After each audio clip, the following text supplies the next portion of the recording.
So when you first came in, you had plantar fasciitis, you had some heel issues, you had some low back issues. Yeah. We were able to work on that through various different means and, get you back in line, right? No, and I appreciate that, and I wish I would have I wish I would have come to you sooner. Like I tell my clients, as soon as they have an issue, I'm like, hey, go get it checked out. But of course me, just as a parent, right, do as I say, not as I do. Right. And I tried fixing the problem myself, especially with the plantar fasciitis and how badly it hurt. So I was just treating the foot, and it wasn't until going into you and you really taking a look at, my x-rays, taking a look at my charts, really sitting down with me and saying, what, Scott, it's not just that, it's coming from the tightness in your hips and in your low back, which is causing that to happen.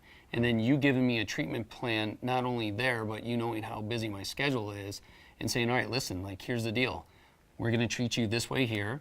As long as you do this on your own, you're going to heal, you should be back to yourself in this amount of time. Right. And that's what was awesome, and that's what I feel confident with my clients too, is, they don't have to worry, like, some might need longer treatment based on whatever they're dealing with, but you were very upfront and said, like, listen, if you don't do this, it's going to take you longer. If you do it, you're going to be back to, playing football with your kid, which was big for me, pushing sleds, running, demoing for clients, because, it was so bad.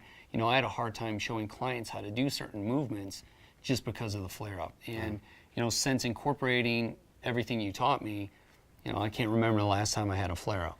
That's awesome. Yeah, it's important. You've got to do the trainer obligatory 2-rep demonstration, right? So that's cool. But you're not alone, right? So most people actually seek chiropractic and physical medicine, pain management as a last result, right? A lot of people kind of wait until things progress into these bigger and bigger problems until they finally come in. And so what I like to do within my office is really similar to what I do with you, is really sit down, knee to knee, go over what's going on with you, what's important to you, what are your goals, and what do you want to get out of it, not just sit there and just have you say, hey, I've got some knee pain, I've got ankle pain, I've got low back pain, and then come up with a plan just for that. I want to get you back into your game, what's important to you, right? So whether that's, playing with your kids, playing with your grandchildren, or in your case, being able to do that obligatory, trainer, demonstration, because you got to be able to show it in order to teach it, right? Sure. And people have to actually see. People want to know, you're a fit guy, that you can actually do what you're asking them to do, right? And so that's cool that you were able to actually have those results to be able to show your clients, hey, listen, I was having these problems. I went to Dr. Kovac at Back and Line Spine and Wellness. He sat down with me knee to knee. Didn't really give me.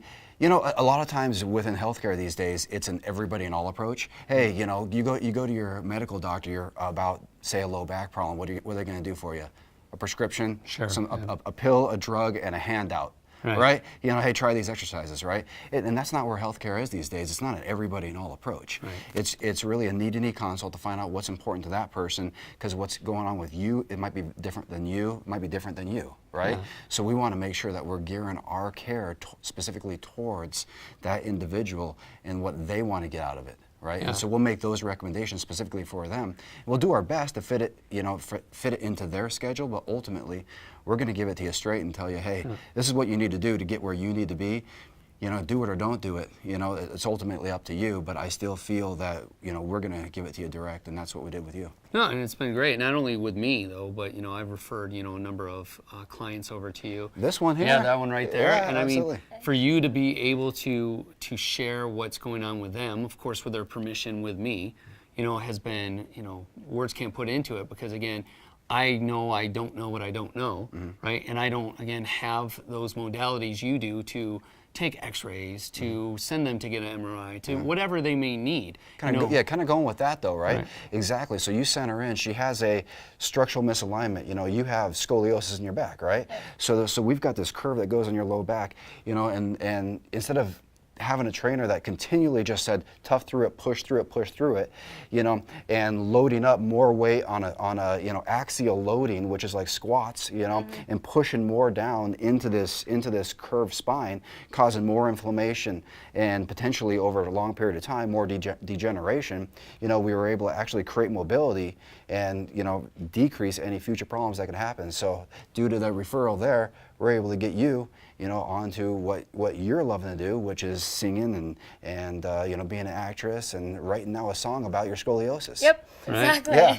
Yeah. And now even, I mean, I have to be active up on stage and everything, but even sitting down in a writing session for 3 to 4 hours or leaning over to play guitar, it's damaging on the back. So Absolutely. learning how to do the exercises and keeping it adjusted and keeping Yeah. me healthy helps a lot.